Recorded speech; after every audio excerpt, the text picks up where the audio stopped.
Natatawa ng gusto si Homer dahil nalinang niya silang lahat.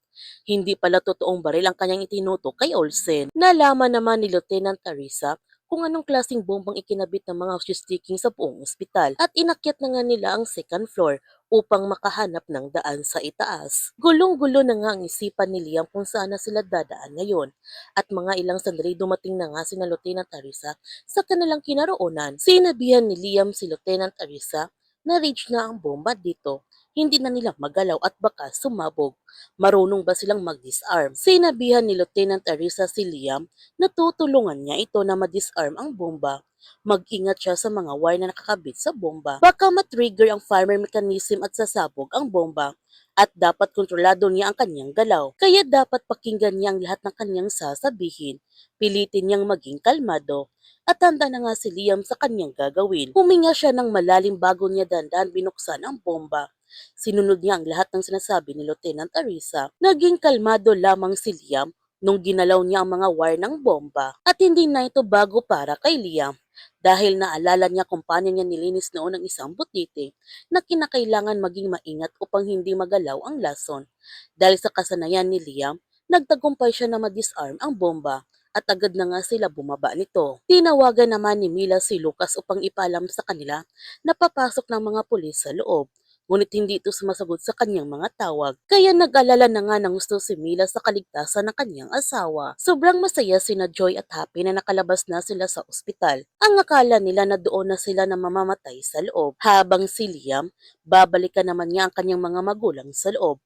Dahil sa oras na gumising si Dado, ang kanyang mga magulang ang pagbugtungan nito ng galit. Samantala, pinagalitan naman ni Greta si Magnus nung nakialam ito kanina.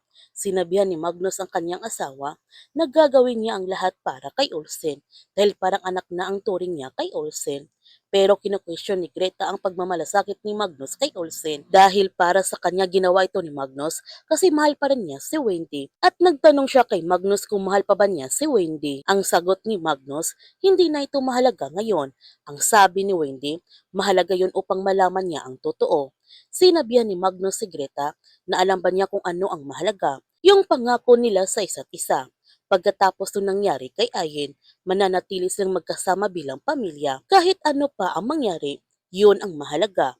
Dapat yun ang kanyang inaalala at ang kanilang anak. Galit na sinabihan ni Greta si Magnus na may tiwala siya kay Liam, pero sa kanya, wala na ulit. Habang si Dato, gumising na nga ito at nakawala na siya sa kanyang pagkagapos. Pero nakapasok na nga sina Liam at ang mga pulis sa loob ng ospital. Nagtanong si Lucas sa kanyang kuya na talaga ba na posibleng anak niya si Olsen at matinik yung Wendy na yan. Alam ba niyang nagkarelasyon sila noon ni Magnus?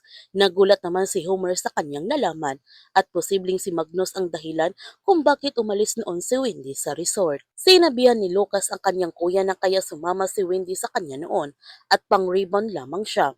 Pero hindi pa rin posible na anak niya si Olsen. Aminin niya, nagmana sa kanya, maangas. At kung totoo nga, pinasabog na niya ang bungon ni Olsen kanina. Pero hindi pa rin sigurado si Homer kung anak ba niya talaga si Olsen. Dahil tinatanggi ito ni Wendy. Ang sabi ni Lucas, pero kung sakaling totoo, ayaw ba niya na may kapalit na si Junior? Nagalit naman si Homer sa kanyang kapatid at sinakal niya ito. Galit niyang sinabihan si Lucas na walang kapalit ang kanyang anak. Naintindihan ba niya ito? At umalis na siya. Nagtanong naman si Roman kay Lucas kung anong nangyari sa anak ni Homer. Dito na nga sinabi ni Lucas na nagmamaniho ang kanyang kuya noon at lasing ito.